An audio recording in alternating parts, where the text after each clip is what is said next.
तो last episode के and पे हमने देखा था कि यंग मास्टर हु एक पिल खाता और साथ ही अपनी बॉडी के अंदर उसने जो पावर्स को डिजर्व किया होता है उन्हें यकदम से रिलीज करता है, जिसकी वजह से उसका पावर लेवल बॉडी रिफाइनिंग के 5th लेवल के मिडिल पे पहुंच जाता है। तो आगे बढ़ता है और कहता है कि चलो देखते हैं क्या अब तुम यहाँ पर बॉडी रिफाइनिंग के 5th लेवल का मुकाबला कर पाते हो या नहीं। पर फैंगली को दिखाते हैं कि फैंगली अपने डैड से कहता है कि डैड यहाँ पर क्या हो रहा है, डैड क्या वाकई में ये 5th लेवल तक पहुंच चुका है, इसकी कल्टीवेशन इतनी तेजी से कैसे बढ़ी है। तो उसके डैड उसे कहते हैं कि नहीं, मुझे लगता है कि यहाँ पर हु फैमिली के लोग यहाँ पर अपनी स्पेशल टेक्निक को यूज कर रहे हैं, जैसे कि हम सभी लोग यहाँ पर कल्टीवेट करते हैं और कल्टीवेट करने के साथ साथ ब्रेक थ्रू करते रहते हैं, लेकिन यहाँ पर लोग हमसे अलग हैं, इनका कल्टीवेशन मेथड हमसे अलग है। हु फैमिली के लोग इस तरह करते हैं कि वो लोग कल्टीवेट करने के दौरान अपनी कल्टीवेशन में से आधी की पावर है उसको रिजर्व करके रखते हैं। वो हमेशा इसी तरह ही करते हैं, कल्टीवेट करने के दौरान नॉर्मल तरीके से कल्टीवेट करते हैं, लेकिन इसके साथ उसमें से कुछ कल्टीवेशन की जो है उसको साइड के ऊपर करते रहते हैं, और जब कभी इन्हें जरूरत पड़ती है तब वो उस रिजर्व वाली की पावर को अचानक से रिलीज करते हैं। जब उसे अचानक से रिलीज करते हैं तो इस तरह वो लोग यहाँ पर डायरेक्टली कुछ लेवल्स का एडवांसमेंट हासिल कर सकते हैं, जिस तरह इसने यहाँ पर किया है। तो मुझे लगता है कि ये यहाँ पर बिल्कुल राइटफुली बॉडी रिफाइनिंग के 5th मिडिल लेवल तक पहुंच चुका है,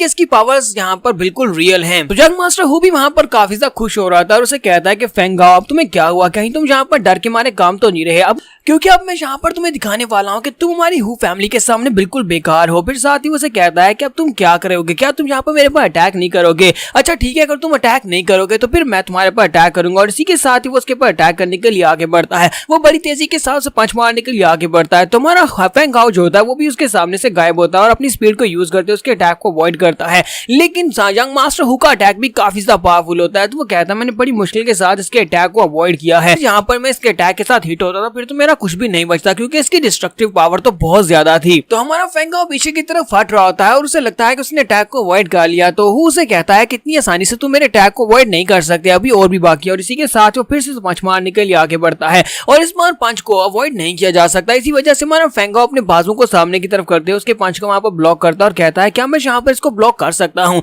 क्योंकि ये इस वक्त बॉडी रिफाइनिंग के मिडिल 5th रैंक के ऊपर है और मुझे लगता है कि मैं इसको ब्लॉक नहीं कर पाऊंगा। लेकिन वो बड़ी मुश्किल के साथ उसके अटैक को ब्लॉक कर लेता है। फेंगाओ कहता है कि इसका अटैक तो बहुत ज्यादा हैवी था, शुक्र है कि मेरे पास फार्माकोफिया है, गार्ड लेवल का फार्माकोफिया होने की वजह से मेरे पास हीलिंग एबिलिटीज हैं, जिसकी वजह से मैं अपनी बॉडी को तेजी से हील कर सकता हूँ। फेंगाओ कहता है कि लगता नहीं है कि मैं इसको हरा सकता हूँ, यानी कि मैं इसकी बराबरी बिल्कुल भी नहीं कर सकता, मैं इसे नहीं हरा सकता। क्योंकि सभी लोग भी वहाँ पर बातें कर रहे होते हैं। हाँ शिपा तो ठीक है कि फेंगाओ भी यहाँ पर ब्रेक थ्रू करने के बाद इस वक्त 4th लेवल तक पहुंच चुका है, लेकिन उसका सामना यंग मास्टर हुकू के साथ है। तो यंग मास्टर हुकू इस वक्त अपनी बॉडी रिफाइनिंग के 5th लेवल के मिडिल स्टेज के ऊपर है, कि वो इससे बहुत ज्यादा स्ट्रॉन्गर है, क्योंकि एक लेवल का फर्क भी बहुत ज्यादा होता है। तो मास्टर फेंग चैन भी यहाँ पर यही सोच रहे होते हैं कि मेरा बेटा यहाँ पर इसका मुकाबला नहीं कर पाएगा, क्योंकि उसकी कल्टीवेशन लेवल इससे ज्यादा हो चुकी है और पावर भी ज्यादा है। तो वो यही सोच रहे होते हैं कि मेरे बेटे को सरेंडर कर देना चाहिए, उसके पास यहाँ पर और कोई भी ऑप्शन नहीं है। इसी के साथ यंग मास्टर हुकू से कहता है कि लड़के अब क्या हुआ, क्या तुम मेरे पर और ज्यादा अटैक करने के लिए आगे नहीं बढ़ोगे। थोड़ी देर पहले यंग मास्टर यांग के सामने तो तुम इसी तरह से बड़े निशाने बन रहे थे, चलो आओ ना आकर मेरे पर अटैक करो, मैं तो बस यहाँ पर भी वार्म अप कर रहा हूँ। साथ ही वो फिर से हमारे फेंगाओ के ऊपर अटैक करने के लिए आगे बढ़ता है। जब फेंगाओ के ऊपर अटैक करने के लिए आगे बढ़ता है तो उसी के साथ ही वो जाकर पंच मारता है। तुम्हारा फेंगाओ जो था अपनी स्पीड को यूज कर रहा होता है,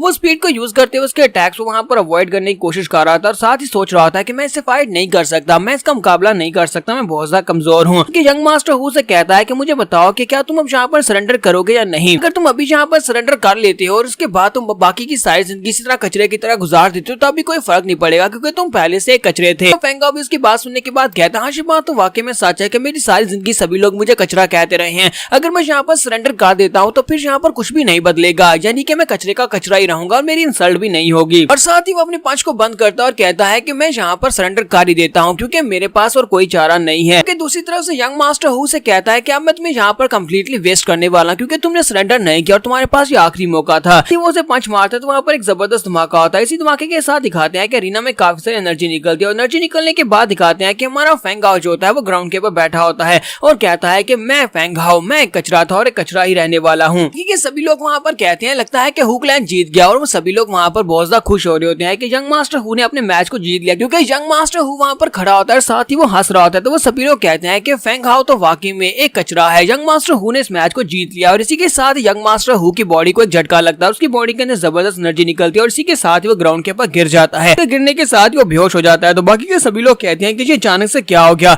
यंग मास्टर हु को क्या हो गया, ये अचानक से गिर क्यों गया। जबकि हमारा फेंगाओ कहता है कि मैं कचरा था, अब मैं कचरा नहीं रहा, मैं बाकी की साइज की कचरे की तरह बिल्कुल भी नहीं गुजारने वाला। और साथ ही फेंगाओ चिल्लाकर कहता है कि तुम में से कौन यहाँ पर मुझे चैलेंज चैलेंज करना चाहता है। मैं फेंग हाउ यहाँ पर तुम सभी से फाइट करूंगा, मैं साबित करूंगा कि मैं इस ब्लड लाइन कंपटीशन को जीतने के लायक हूँ। फेंग हाउ जैसे वहाँ पर उन सभी लोगों को ललकारता है तो उनमें से कोई भी अब आगे नहीं बढ़ना चाहता। सभी लोग वहाँ पर खामोश होकर देख रहे होते हैं। वो सभी लोग कहते हैं कि यहाँ पर अचानक से हुआ क्या, एक दूसरे से कह रहे होते हैं क्या तुमने देखा कि वहाँ पर क्या हुआ। दोनों वहाँ पर एक दूसरे के साथ पंचेस टकरा रहे थे, बल्कि ऐसा कहना गलत होगा क्योंकि हमने यही देखा था कि यंग मास्टर हु से मंच मारने के लिए आगे बढ़ा था। तो यहाँ पर यंग मास्टर फेंग हाउ को हारना चाहिए था, ना कि यंग मास्टर हु को हारना चाहिए था, क्योंकि फेंग हाउ की कल्टीवेशन तो क्लियरली यहाँ पर दिखाई दे रही है कि वो 4th लेवल पर ही है। ऐसा तो नहीं है कि कहीं उसने अपने लेवल को छुपाया हुआ है, और वो भी यहाँ पर 5th लेवल तक पहुंच चुका है। और यहीं पर हमारा फेंग हाउ बताता है कि यहाँ पर हुआ क्या था। तो फेंग हाउ कहता है कि जब वो मेरे करीब पहुंच रहा था, यानी यंग मास्टर हु उसके करीब पहुंच रहा था उसे मारने के लिए, उसी वक्त उसके फार्माकोपिया ने उसे जबरदस्त पावर दी थी। साथ ही उसके लिटिल मास्टर ने भी उसकी मदद की थी। तो लिटिल मास्टर उसे कहती है कि अगर तुम यहाँ पर इस मैच को जीतना चाहते हो तो तुम्हें यहाँ पर अपने सारे के सारे डिफेंस को छोड़ना होगा और सारी की सारी पावर अपने पंच के अंदर डालनी होगी ताकि तुम अटैक कर सको। साथ ही अपने फार्माकोपिया को भी यहाँ पर एडवांस में एक्टिवेट कर लो, क्योंकि उस पंच की वजह से तुम्हारी बॉडी के ऊपर बहुत ही बड़ा बैकलैश होने वाला है, लेकिन तुम्हारे फार्माकोपिया की वजह से वो बैकलैश जो है वो जल्दी से हील हो जाएगा और इस तरह तुम यहाँ पर खड़े रह पाओगे और इसके अटैक को अवॉइड भी कर लोगे और साथ उसको हरा भी दोगे। इसी तरह हमारा फेंग हाउ वहाँ पर अपनी लिटिल मास्टर के इंस्ट्रक्शंस को फॉलो करते हुए व्हाइट टाइगर डैश वाले पंच को यूज करता है। दूसरी तरफ से यंग मास्टर हु जैसे उसके करीब पहुंचता है तुम्हारा फेंग हाउ उसके पंच के साथ पंच टकराता है और इसी के साथ ही हमारा फेंग हाउ जीत जाता है। तुम्हारा फेंग हाउ वहाँ पर सेंटर में खड़ा होता है। बाकी के सभी लोग वहाँ पर सोच रहे होते हैं कि अब यहाँ पर क्या किया जाए, क्या इसके साथ कोई और फाइट करेगा, और इसी के साथ ही हमारा फेंग हाउ वहीं पर खड़े खड़े ब्रेक थ्रू कर लेता है। उसकी बॉडी के अंदर जबरदस्त एनर्जी निकलती है, वहाँ पर एक जबरदस्त एनर्जी सर्च निकलती है और सभी देखने वाले बहुत ज्यादा हैरान होते हैं और कहते हैं कि ये क्या, लगता है कि इसने ब्रेक थ्रू किया, इसने ब्रेक थ्रू कर लिया। इसने यहाँ पर फाइटिंग के दौरान ही ब्रेक थ्रू करने के बाद अपने आप को बॉडी रिफाइनिंग के 5th लेवल पर पहुंच लिया है, जो तो बहुत ज्यादा कूल है। मास्टर ओशैंग भी चिल्लाकर कहते हैं ये तो बहुत ज्यादा ब्रिलियंट है। इस लड़के ने यहाँ पर ना सिर्फ अपने 2 मैचेस को जीता बल्कि मैचेस को जीतने के साथ साथ इसने ब्रेक थ्रू कंप्लीट कर लिया और अब जो बॉडी रिफाइनिंग के 5th लेवल पर पहुंच चुका है। मास्टर ओशैंग वहाँ पर अनाउंस कर देते हैं कि राउंड 2 को भी यहाँ पर फेंग फैमिली के यंग मास्टर फेंग हाउ ने जीत लिया और बाकी के सभी लोग यानी उनमें से काफी सारे लोग होते हैं वहाँ पर फेंग हाउ के लिए चीयर कर रहे होते हैं और काफी खुश हो रहे होते हैं। तो मास्टर ओशैंग कहते हैं तो अब यहाँ पर हम लोग अपनी 3rd बैटल की बात करेंगे। तो 3rd बैटल में यहाँ पर वैन फैमिली है। तो वैन फैमिली अपनी तरफ से किसको यहाँ पर भेजने वाली है। तो वैन फैमिली के एल्डर से कहते हैं कि नहीं, हम लोग वैन फैमिली में से किसी को भी यहाँ पर नहीं भेजने वाले, क्योंकि हमारी सबसे स्पेशल डिसाइपल वैन जिंग इस वक्त यहाँ पर नहीं है और ऊपर से हमारे पास ऐसा कोई भी नहीं जो कि बॉडी रिफाइनिंग के 5th लेवल पर हो, इसलिए हम लोग किसी भी डिसाइपल को इस ब्लड लाइन कंपटीशन के लिए नहीं भेजेंगे। हम लोग यहाँ पर हार मानते हैं। तो जैसे वो लोग ये कहते हैं तो इसी के साथ हमारा फेंग हाउ यहाँ पर इस ब्लड लाइन कंपटीशन को जीत जाता है। वो सभी लोग जो कि कभी हमारे फेंग हाउ को कचरा कहा करते थे, वो सभी लोग अब यहाँ पर इसे जीनियस कहना शुरू कर देते हैं। वो लोग कहते हैं कि ये क्लियरली एक जीनियस है, ये कचरा बिल्कुल भी नहीं हो सकता। जबकि हमारा फेंग हाउ वहाँ पर बेहोश होकर नीचे गिरने लगता है तो उसके डैड जल्दी से जंप करते हैं, वहाँ पर जाते हैं, उसे उठाते हैं और कहते हैं कि बेटा मुझे तुम्हारे पर बहुत ज्यादा फख्र है, तुमने यहाँ पर मेरा सर ऊंचा कर दिया। फेंग हाउ उनसे कहता है कि डैड ये बहुत ही अच्छी बात है कि मैंने यहाँ पर आपकी इंसल्ट नहीं करवाई बल्कि मैंने आपका सर ऊंचा किया और मुझे इस बात की बहुत ज्यादा खुशी है और आइंदा भी मैं इसी तरह ही करूंगा। यहाँ पर हमारी एपिसोड 11 का एंड हो जाता है और नेक्स्ट एपिसोड में देखेंगे हमारा फेंग हाउ के सामने और कौन सी मुश्किलें आने वाली हैं। एपिसोड की एक्सप्लेनेशन अच्छी लगी हो तो कमेंट करके जरूर बताइएगा। चैनल को सब्सक्राइब कर दे, वीडियो को लाइक और शेयर कर दे। शुक्रिया।